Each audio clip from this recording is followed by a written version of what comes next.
Hi everyone, it's me, Krylios, Team Racine Productions MC and producer. And joining me today is Christina Henderson, who is an at-large candidate running in the DC City Council race. Welcome, Christina Henderson. Hello, how are you? I am doing well. I am doing well. Thank you so much for joining me today. Thank you so much for having me. Of course, it's our pleasure. And as you've done an interview with Team Racing before, this is your returning. So, what has changed since the last time we interviewed you, and what have you learned more about the campaign process? Oh my gosh, what has changed? Well, there was not a global pandemic that was going on the last time that I talked to you guys, which has truly, truly changed in terms of how we are able to do campaigning, but also, uh, you know, businesses are closed, childcare centers are closed. It's just sort of changed the entire way that we're able to communicate with voters. But I think it has also brought out this strong DC spirit in terms of people wanting to help work with others to ensure that their neighbors have what they need, that folks are healthy and safe, and are able to survive during this uncertain time. Definitely, and with something like this, for the viewers that are not aware or they didn't see the last interview or anything, could you give me just a brief rundown of your background and the kind of tenets you are running on for at council for at large this year? Yeah, so for me, I'm running because I believe we need a more equitable DC. We need more council members who are focused in on policies that are going to make DC more equitable and sustainable for us all. And there are a couple of priority issues I have: increasing access to healthcare, in particular maternal care, improving our access to child care, equitable growth and affordable housing, and then of course, marshaling all parts of the government to handle some of the critical public safety challenges that we have in the district right now. Definitely. And speaking of that, as we've spoken about before, things really have changed, especially, this summer is unlike one we've ever had before. Now, with the pandemic and the demonstrations and the protests and, all of that going down, tell me how that has impacted you personally, as well as your priorities as a candidate. Yeah, well, so an issue that I have been talking about for months has been about childcare. For me, childcare is not just an education and care issue; it's a workforce issue as well, and it's also one in terms of small businesses. And my daughter's childcare center. I have a 16-month-old toddler, and her childcare center is one of the ones who is permanently closed because they were unable to financially survive this pandemic.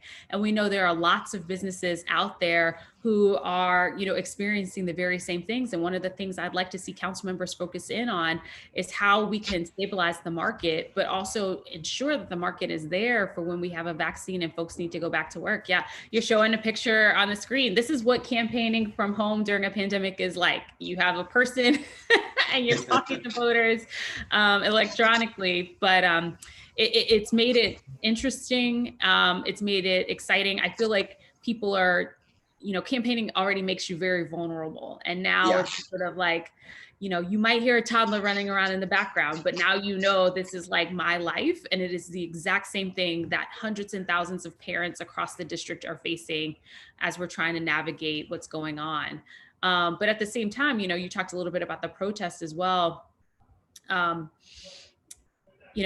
Ever since Trayvon Martin, in my case, for my generation, I feel like our approach has kind of been different in terms of social justice and fighting for, and the ability to walk around in our communities with the presumption of innocence.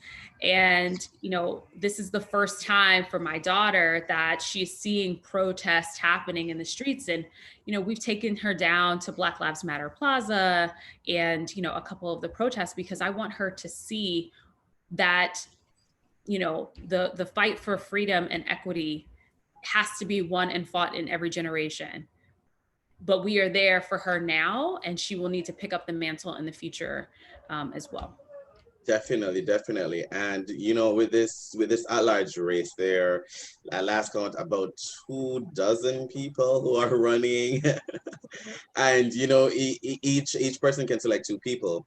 Now tell me, with that in mind as well, do you support implementing like instant runoff voting or ranked choice voting in DC elections? Yes, absolutely. So I used to work at the council. I used to work for Councilmember David Grosso, and I actually worked on a bill like this several years ago, recognizing that when you have a large number of candidates, I feel like oftentimes voters feel like I don't want to throw away my vote, or I may not get to vote for the person I want to. But also the idea that someone can win an election citywide with like 11% of the vote seems just anti to what we talk about in terms of democracy, where, Yeah, the majority of voters should be able to have a say. And so I would definitely support ranked choice voting. Lots of other jurisdictions have done it and it's been successful. I feel like, we're there in DC, especially where, my race aside, but for most of the races, the primary is like where the action is. yeah, And I want to go back to something that you said earlier to just underscore it for the viewers, right? You will have an opportunity to vote for 2 people, two. And I think there is just so much undercount, particularly in communities of color. We just want to try to educate people as much as possible. Yes, vote for the Democratic candidate if that's what you feel, but you also need to vote for an independent candidate as well, because there will be 2 people who will be elected this November. definitely. Of course, of course. And speaking of the fact that there are 2 people that will be elected, tell me who has your other vote? Which of the Uh, at-large candidates would you give that other vote to? I'm still evaluating my choices. No. Uh-huh. I think that there are lots of great candidates who are in the race. For me personally, I'm going to be looking for someone who I feel like I could work with if I'm elected, like who's going to be an ally, do our issues align, and who's going to be a great colleague to sort of push and advance equitable policies forward on behalf of the district. I like that. That sounds good. That sounds really, really good. Now, what would you tell voters about the voting process for the general election?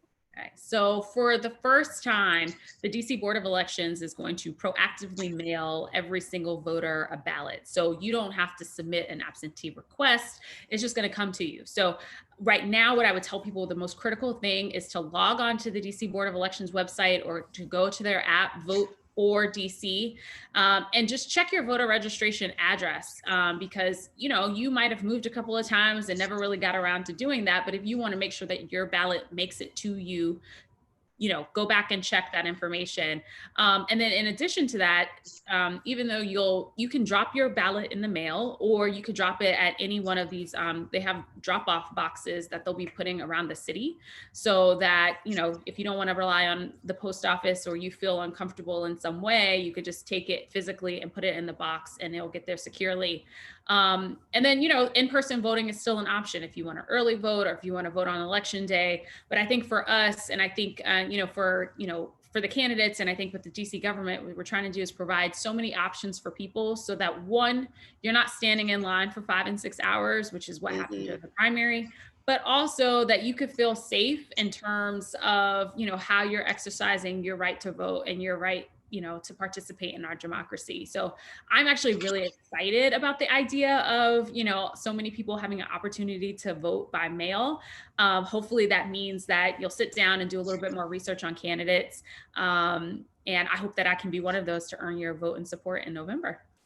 Wonderful, wonderful. Now, as we're wrapping up, tell me, how can the viewers, support your campaign and how can they learn more?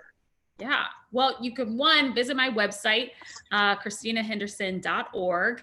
On there, you'll find information about where I stand on issues, but also you'll find a schedule. I'm doing a lot of virtual meet and greets and a lot of virtual events.